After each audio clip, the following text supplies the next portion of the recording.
Good afternoon. My name is Edwin Patterson, and I welcome you to another video in my defense of the Book of Mormon and Joseph Smith. In this particular video and a couple after it, I'm going to look at the transition, of the people who attacked the church, what their message was to begin with, on through the 2023, what's it look like today. Now, you may not know this, but in the first 4 years of the church's existence, 1830 to 1834, the attacks went from here, flopped 180 degrees over to here, completely different. I'll kind of tell you what they were and why, and then where we're going from there. So in the first out of the gate run, there were two anti-Mormon folks. Neither were Mormons, but they had a beef. They wanted to express their beef. So I want to talk about them just briefly. The two people are Abner Cole and Alexander Campbell. If you've seen videos before, Abner Cole was in Palmyra. He was a lawyer, used to be the Justice of the Peace, well-known guy, had a office right on the main corner of Palmyra, decided he was going to start a newspaper at E.B. Grandin's, who was then transcribing the Book of Mormon into a book. And he was putting pages of the Book of Mormon in his newspaper. And people were buying it. They had made a pact in Palmyra not to buy the Book of Mormon when it came out and was published. But he was titillating them, giving a page here of Nephi, a page here of Alma. People were buying it. They're like, oh, this is what it was about. They're interesting. And it went on for several weeks that way until Hiram Smith heard about it. Hiram confronted him. You can't do this. Well, sorry, I'm going to anyway, but we have a copyright. I don't care. I'm going to do this. Now, my take on that is Hiram was a very sweet, nice man. He was not a kind of guy. That's my opinion. I don't know that. So they sent Papa Smith, Joseph Smith Sr., down to where Joseph was, which is down in Pennsylvania at his wife's father's farm, 100 miles away. That's 5 or 6 days down, 5 or 6 days back. Here comes Joseph. Goes into E.B. Grandin's. There is Abner Cole. Now, I want to, just as an aside, this is humorous to me. So Abner started the paper, but he was the editor, but he had a pseudonym for that editor. It was Obadiah Dogberry.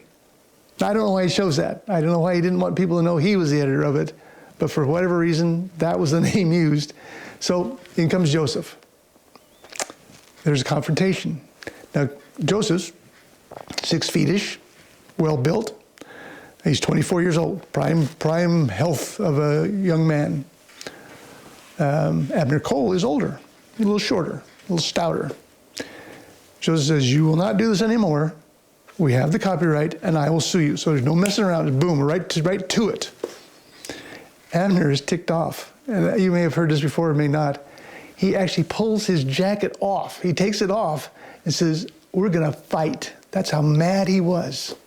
Imagine anybody doing that, and much less to Joseph Smith, who was known as a good wrestler, stick puller, strong man. Joseph says, we're not going to fight. But Abner was terribly upset because his money-making scheme was going out the door. This was in December of 1829. Book of Mormon not published yet, church not started yet. Well, what can I do to keep people interested? He is going to write 6 articles in his paper over 6 weeks' time that talk about the Book of Mormon, the Smith family, and Joseph Smith. And I've talked about some of this in other videos, but nothing is complimentary. He's mad that he got run out of the business that was making him money. He's hoping people will still buy it because he's talking about things they're interested in, which is all this stuff is nuts in his mind.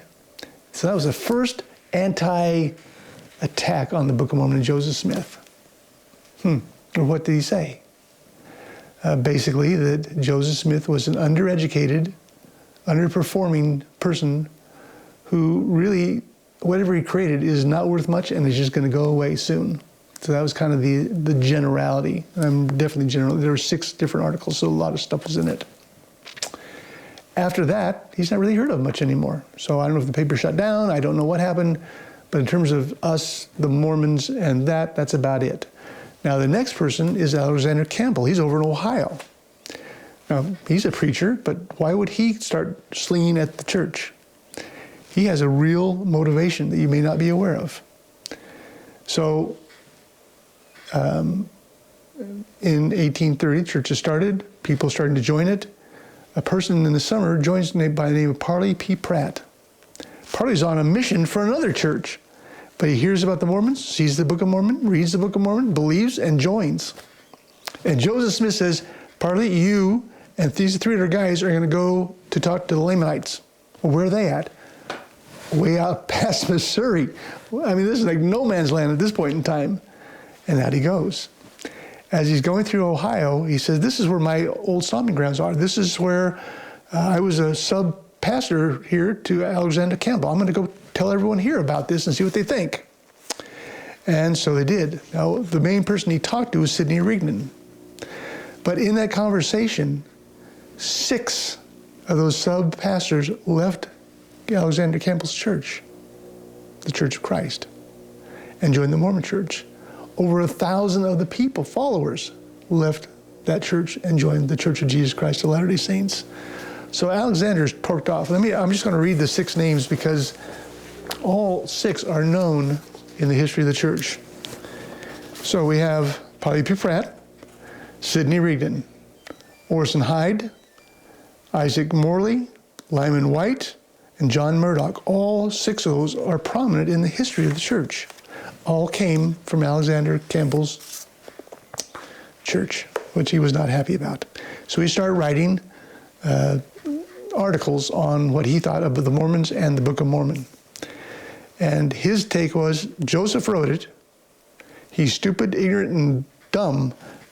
That's not the exact words, I'm not quoting there. But he put him down.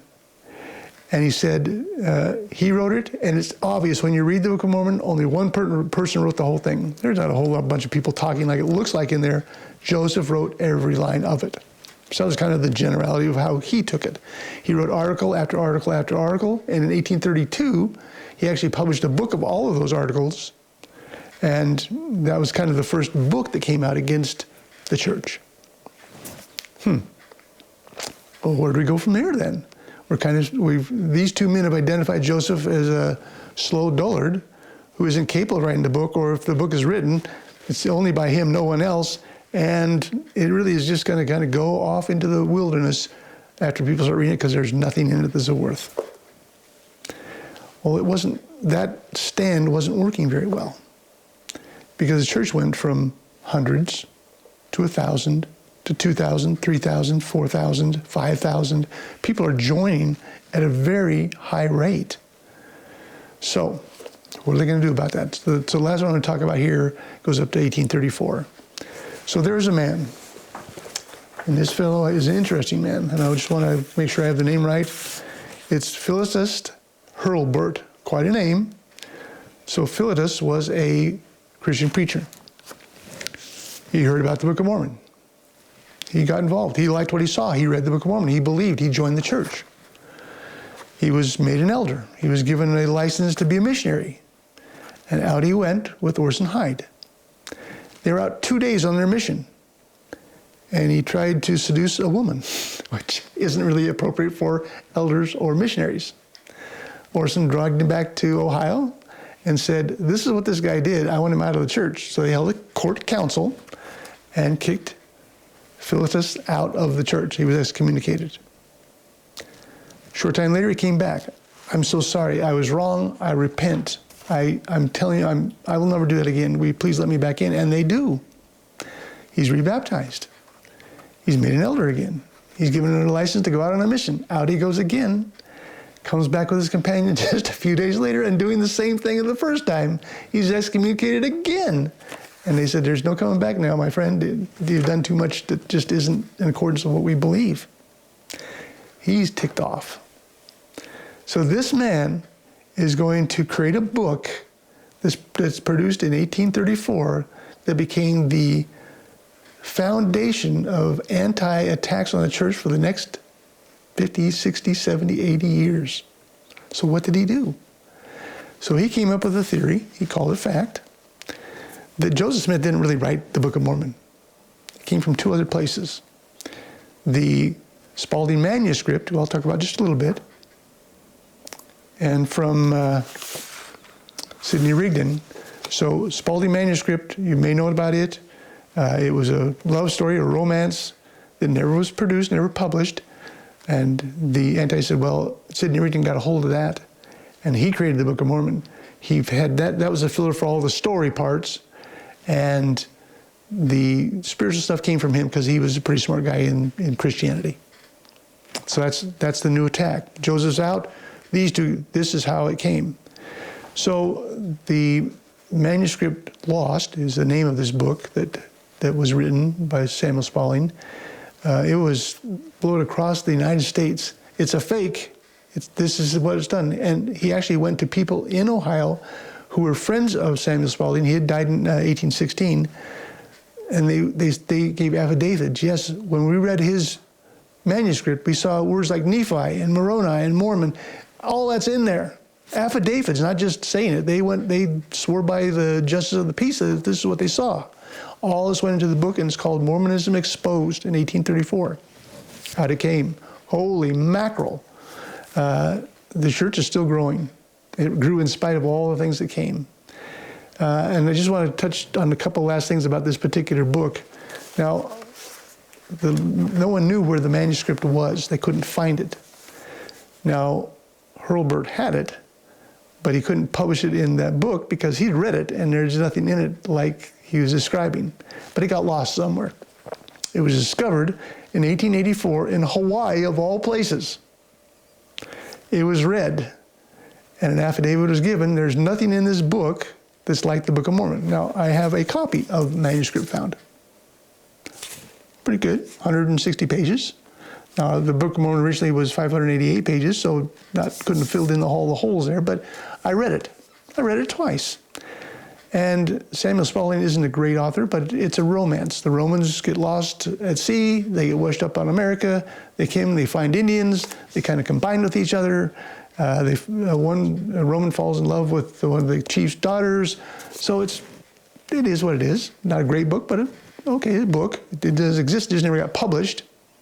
But there's not one name in this book, the manuscript Lost, that's in the Book of Mormon, not one.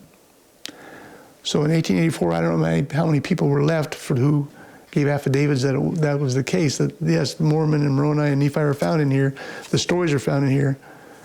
They were liars. That was not the truth. So my point is, through machinations, people who are against the church and want to tear it down have gone through lots of different thought processes to decide how are we going to destroy the book and Joseph. These are a few of the beginners. We'll have one or two more after this to talk more about what happened during the late 1800s, early 1900s. There's a large book that came out in 1845 that's a landmark that I'll talk about, No Man Knows My History. So the antis are definitely trying, but the arguments they have are all fallacious sophistry. Innuendo, straw men, and lies. There's nothing to fear from them.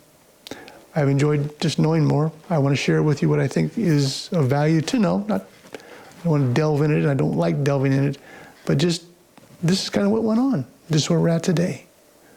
And the things they're saying are things you've not got to fear. Only have joy in the truth of the gospel of Jesus Christ found in the Church of Jesus Christ of Latter-day Saints. Thanks so much. Wish you well. See you soon.